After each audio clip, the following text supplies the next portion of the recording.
and the omnibus. So I was forced into the Archers when I was a child. And look, it's come back to bite me later on. I'm awash with the stuff. The Archers is the world's longest-running radio show, with more than 15,000 episodes broadcast. Despite being a rural flavour show, The Archers is recorded in the heart of the UK's second-largest city, Birmingham. You're listening to Wednesday's episode of The Archers from BBC Radio 4.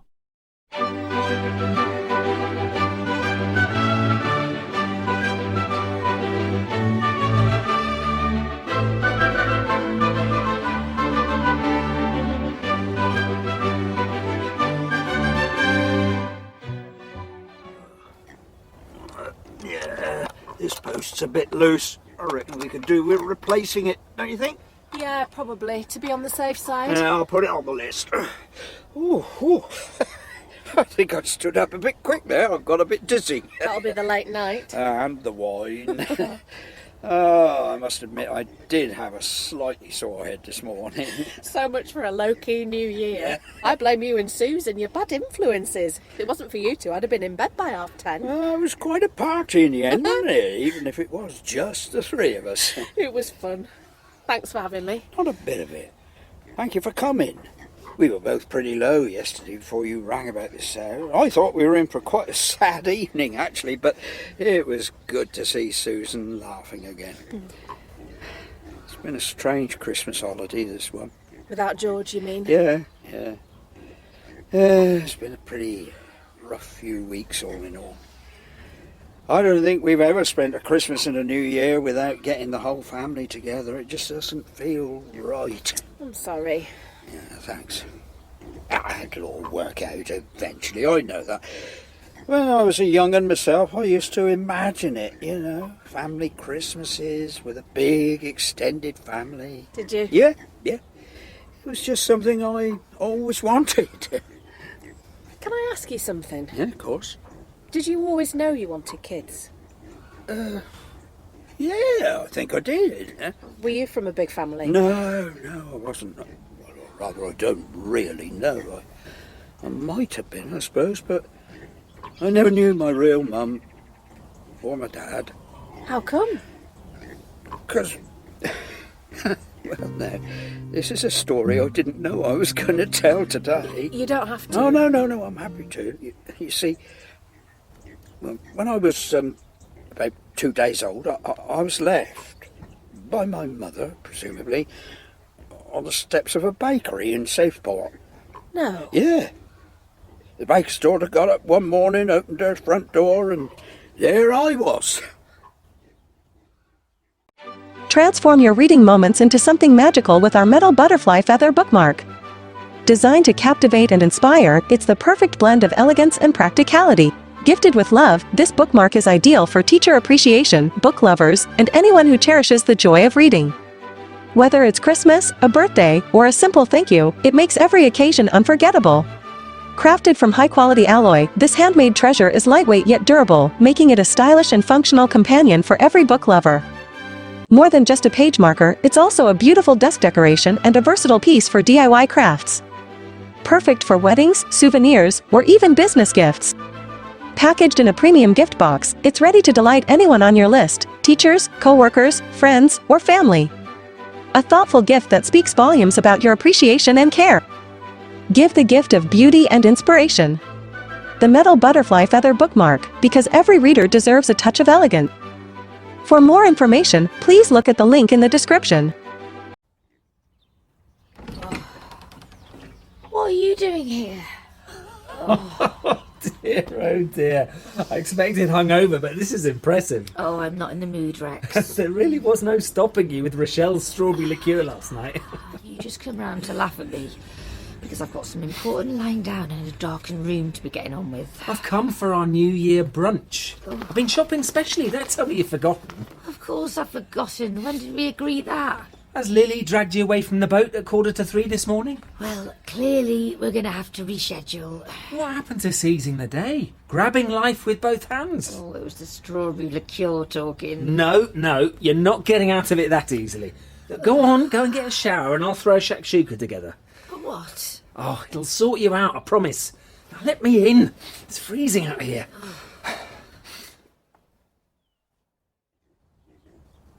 Nelly Bannister. Oh, she was a wonderful woman. I've often thought how lucky I was it was her step I was left on and not somebody else's. Maybe your mum knew that. Nelly and her family were good people, I mean. Oh, yeah, maybe she did. You had nothing with you? No note or anything? Nope. Just what I was wearing and a blanket wrapped round me. Well, it was late May, see, so I was warm enough. She must have got a fright when she opened the door and found you staring up at her. Oh, I don't think Nelly was the sort of woman to be frightened by much. She just scooped me up and took me to the local police station, and then they took me to the nearest children's home. So, were you brought up in the children's home? Well, it's a bit more complicated than that. Actually, I was brought up in 9 children's homes. 9? Wow. Yeah, and that was by the time I was 5. And then I was fostered by the couple I called Mum and Dad. I made my way down the country by then, see, from Southport via Liverpool and Birmingham to Worcester. That's what happened, you know. Kids got shipped about depending on where there was space and suitable placements. What was it like? I don't remember an awful lot, but I think I just, I was so young, I just got on with it. What were your foster parents like? Oh, they were nice. Sandra and Dennis, good people. It was a bit like living in a train station. The foster kids coming and going, It was loud and chaotic, but it was a safe, warm place to grow up. Always a pot of something cooking on the stove, washing, drying in the kitchen.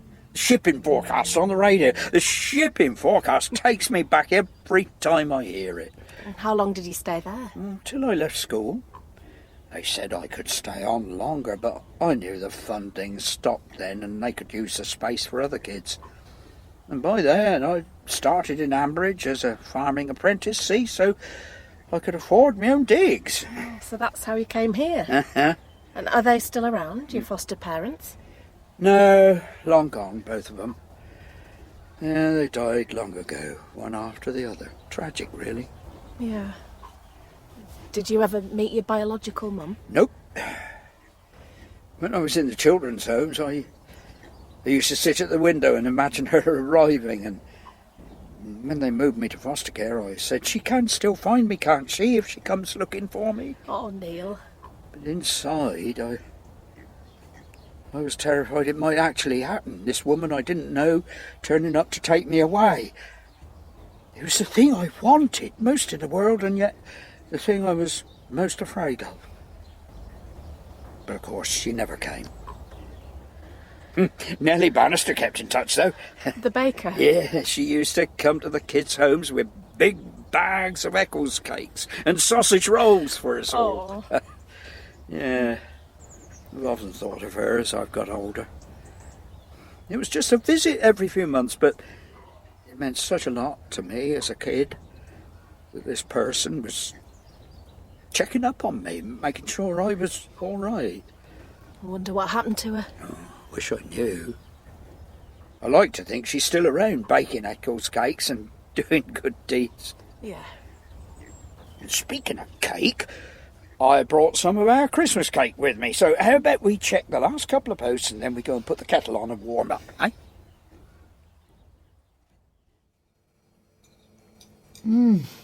Oh, this is amazing. Told you it would sort you out. I wouldn't go that far.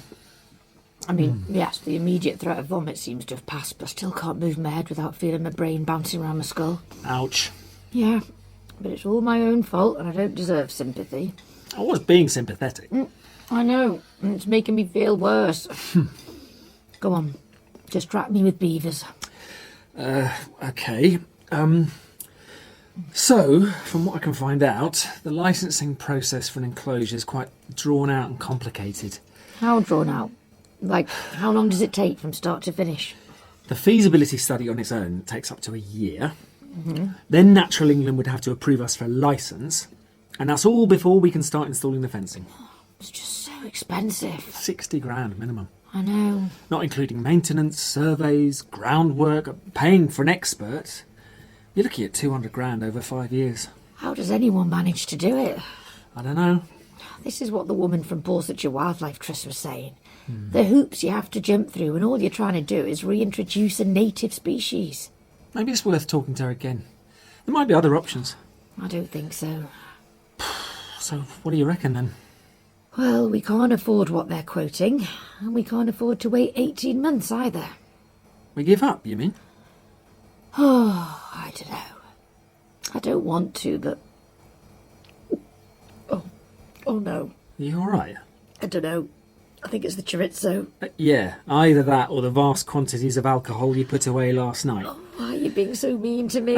I'm not. Sorry. Come on, let's get our coats on. A brisk New Year's Day walk in the woods will do you good. Great cake. Not bad, is it?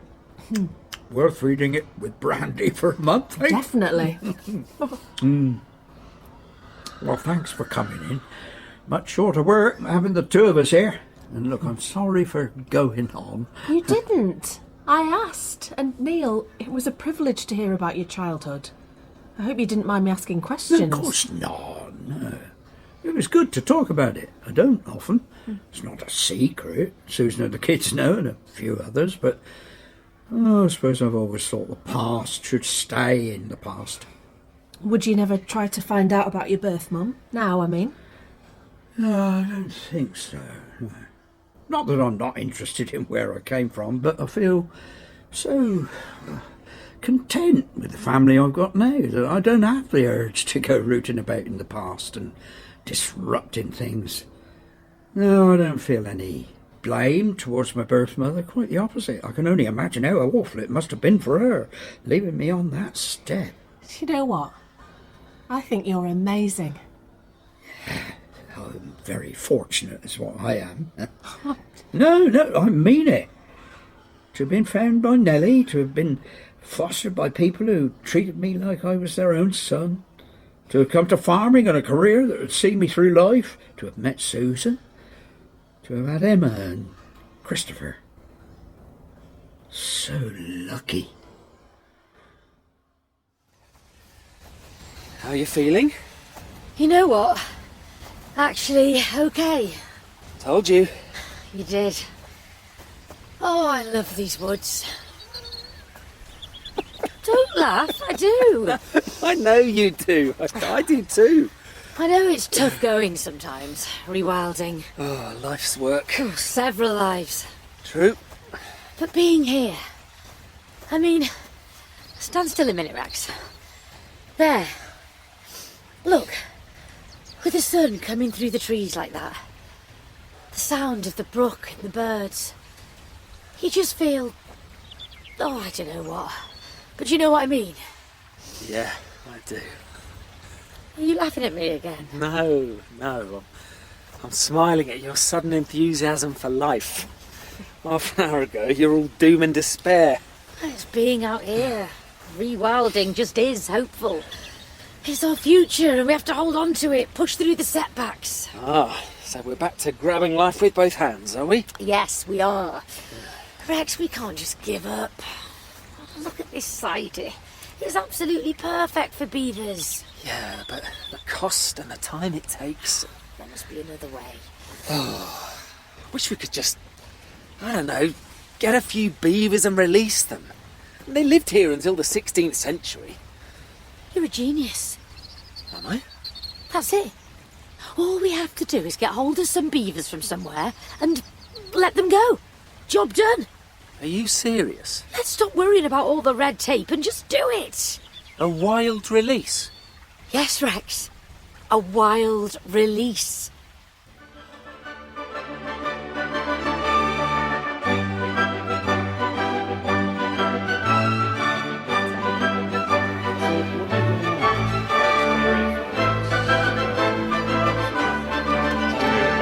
So what do you do? I do small effects. Are you what we call Foley then? Kind of. Yeah. Okay. And these are all part of the paraphernalia of production. Yep, that's the bull bar. That's This one. Yep, that's. I mean, Hayley so wanted to be in their own place when their baby came. It's due in 2 months. Not much chance of that now. No. I mean, it would have been a stretch for them financially, mind, but I just wish there was something practical I could do to help them, Caroline. I mean, I think The Archers has had this immense popularity over the years, basically because it has always very accurately reflected the reality of life and living in a rural community at whatever